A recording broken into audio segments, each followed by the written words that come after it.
Assalamualaikum warahmatullahi wabarakatuh. Anakku yang dirahmati Allah Subhanahu wa taala, kembali kita melanjutkan pembelajaran pendidikan agama Islam bersama Bapak Abdul Halim, dan kita akan membahas materi yang kedua, yaitu tentang mengenal nama-nama kitab Allah Subhanahu wa taala.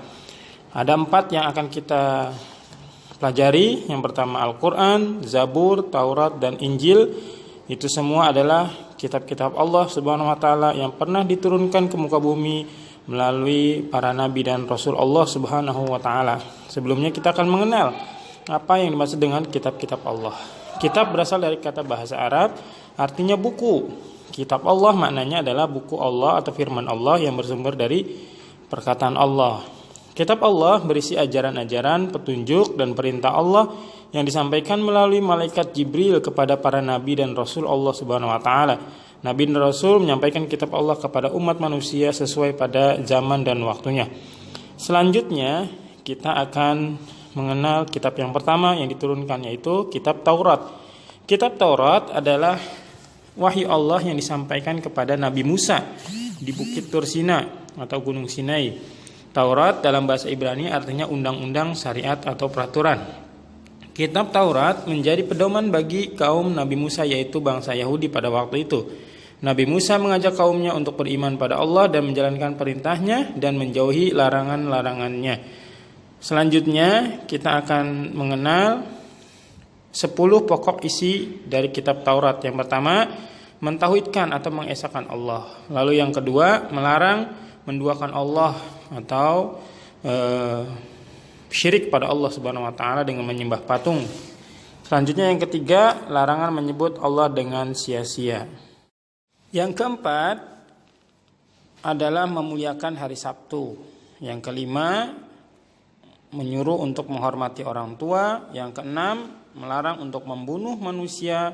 Yang ketujuh, larangan untuk berbuat zina. Yang kedelapan, larangan untuk mencuri. Yang 9, larangan untuk berdusta. Dan yang 10, larangan ingin memiliki hak orang lain. Itulah 10 pokok isi dari kitab Taurat. Selanjutnya kita akan mengenal kitab yang kedua, yaitu kitab Zabur yang diturunkan kepada Nabi Daud alaihissalam. Zabur dalam bahasa Ibrani artinya pujian. Kitab Zabur adalah pedoman umat Nabi Daud, yaitu Bani Israel. Nabi Daud mengajak kaumnya untuk mengingat Allah dengan berzikir dan mematuhi aturan yang diberikan oleh Allah Subhanahu wa taala sebagaimana umat sebelumnya, yaitu umat Nabi Musa alaihissalam. Selanjutnya kita akan mengenal daripada isi pokok dari kitab Zabur yang diturunkan kepada Nabi Daud. Yang pertama, mengajarkan doa dan zikir pada Allah Subhanahu wa taala. Yang kedua, saling memberikan nasihat, hikmah, dan kebajikan. Yang ketiga, mengajarkan kebenaran.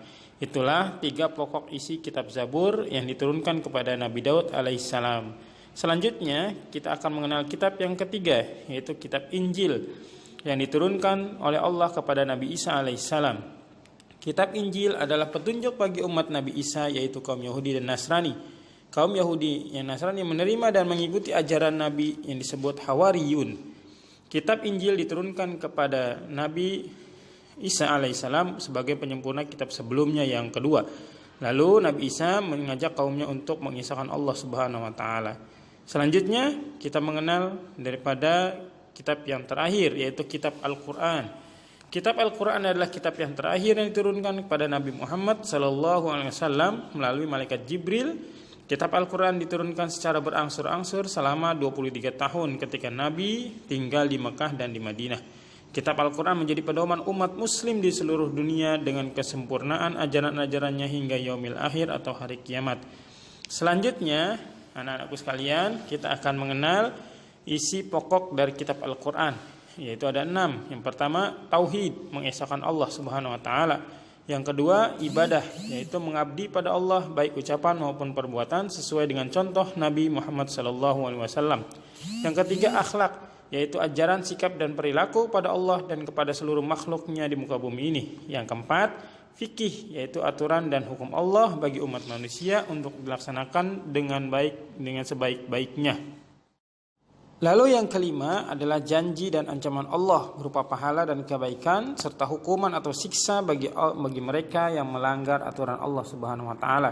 Yang keenam adalah kisah tentang orang terdahulu, nabi-nabi dan orang-orang soleh sebagai pelajaran yang harus kita ketahui dan kita pahami. Itulah pokok isi kitab Al-Quran.